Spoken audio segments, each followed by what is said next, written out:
जगतरू विच्छिन्न हो जाइथिबा खबर होची। गाँ चारिपाखरे 5 फुट्र बन्या जल प्रवाहित होउची।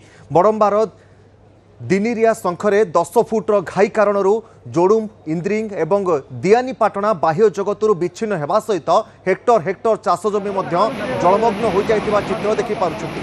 सापुआ नदी में गोटे पटे जलस्तर वृद्धि पाउछि। आहा सहित घाई पड़िथिबा जोगु चाष जमी को लगातार भाव में पानी मारी चलीथिबा मध्य देखिबाकु मिलुछि।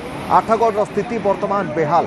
आठगढ़ तिगिरिया बड़ंबार तलिया अंचल में वर्तमान बन्या पानी प्रवेश करुछि। आठगढ़ तिगिरिया आठगढ़ तरडिंग पंचायतर 3टी गाँ वर्तमान बाह्य जगतरू विच्छिन्न हो जाइछि। गाँ चारिपाखरे 5 फुट्र बन्या जल प्रवाहित होउछि।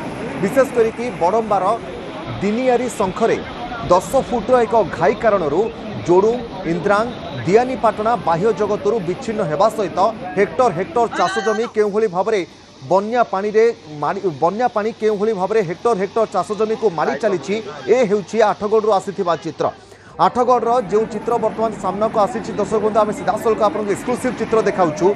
आठगढ़ में गोटे घाई सृष्टि होगा जो सापुआ नदीर गोटे पटे पानी वृद्धि पाई चली आ गोटे पटे आठगढ़ में घाई सृष्टि होगा जो वर्तमान जमी भितर को पानी मारी चली ये घाई धीरे धीरे बड़ हो सूचना रही। तुरंत स्थानीय लोक मैंने घटनास्थल में पहुंची स्थिति उपर नजर रखुंट।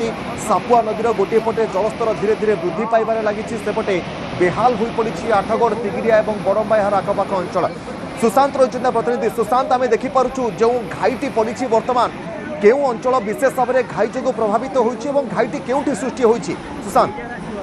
हाँ देखो तप निहाती भाव में कहवा सापुआ नदी में बन्या आसवा पर बड़ंबा अंचल जो रही दिनिरिया शंख जोर जो रही से जोर प्राय 10 फुट्र घाई रही। 10 फुट्र घाई हेबा फल तलिया अंचल को सु सु गर्जन कर पानी मारी जाउची जहाँ फल लोक मैंने नानादी प्रकार असुविधार सम्मुखीन होती।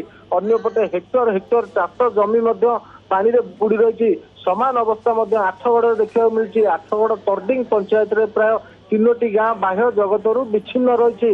गाँव चतुर्पार्श्व 5 ରୁ 6 फुट लेखा पानी सु सु गर्जन कर बहुची जहाँकि ग्रामवासी मैंने ग्राम बाहर को बाहरी पारुना। ए घटना को नहीं आज गोटे बड़ अपडेट देवाई चाहिए जी कि आठगढ़ विधायक रही रणेंद्र प्रताप साई से राजस्व मंत्री को सीधा सड़क भेटी आलोचना कर दाबी जन कि आठगढ़ ब्लॉक 12 गोटी ग्राम पंचायत प्राय 40,000 ऊर्ध्व लोक ए सापुआ नदी में बन्या आसवा फल प्रभावित होती। हेक्टर हेक्टर चाष जमी नष्ट होती। बहु घर बारी घर गुड़िक भांगी जाइए पनीपरिया फसल नष्ट हो जाइथिबा विधायक राजा स्वाई राजस्व मंत्री को लिखित अभियोग करिसेंती एवं सरकार तरफ शीघ्र साहाय्य सहयोग जोगाई देवाई दाबी करिसेंती। तेज सुशांत दिनियारीपाटनार जो शंखरे घाईटी पड़ी द्वारा केतोटी पंचायत प्रभावित हेबे आगो को? देखो निहाती भाव में कहवा जो दिनियारी शंखरे जो घाईटी रही आम बड़ंबा तहसिलदार आलोचना करूँ। सी सूचना देते कि पानी छाड़ी अर्थात पानी कमी किंतु पर्याप्त परिमाण में पानी कमी ना जहाँ सूचना मुताबक जो 10 फुट्र घाई रही से 10 फुट्र घाई रे पानी स्वल्प परिमाण में पानी कमी किंतु पानी कमी सीना किंतु विपद एपर्यंत टली नहीं।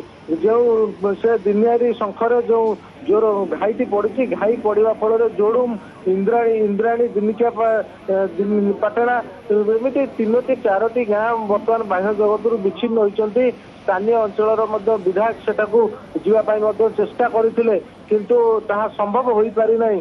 केउटी ना केउटी जो बड़ घाई पड़ुची एवं घाई पड़ा फल पंचायतवासी ग्रामवासी प्रभावित होती। तुरंत प्रशासनिक अधिकारी रंधा खाद्य हो सुखिला खाद्य हो पहुंचे देवार आवश्यकता रही। अन्यपटे जो वर्षा पानी लगातार घर द्वार पशिबा फल सरीसृपर भय रही। गोटे डॉक्टर टीम जोगे देवार आवश्यकता रही।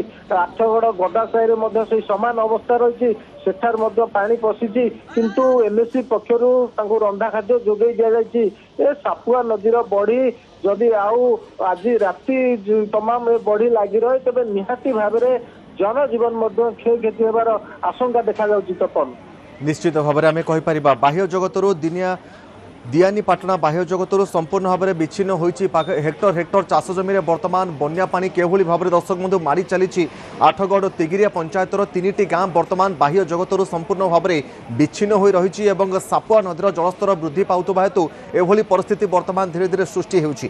तेबे सुशांत आउ गोटे कथा जानापी चाहबू सापुआ नदी में बर्तमान जेहेतु धीरे धीरे बन्या पानी प्रवाहित होउछि एवं गोटे जगह घाई सृष्टि हो पानी पशुची गाँ को 3टी पंचायत प्रभावित हेलानी सापुआ नदी में पानी स्थिति कौन आग को आहरी बन्या जल सापुआ नदी में वृद्धि पाइब ना वर्तमान नियंत्रण रही पानी सापुआ नदी देखो निहाती भाव कथा कहबा जेहेतु ऊपर मुंडरे लगान वर्षा जारी रहिला महानदी रे पानी बढ़ी अर्थात महानदी रे बढ़ी देखा जायनी किंतु चलित वर्ष सापुआ नदी रे एते संख्यक पानी आसी एते मात्रा पानी आसी कि जहाँ बुढ़ा बुढ़ा माने कहवा कथा कि छोट बेलू अर्थात 70 वर्ष भितर मध्य सापुआ नदी रे एते बड़ बढ़ी कहीं देखी ना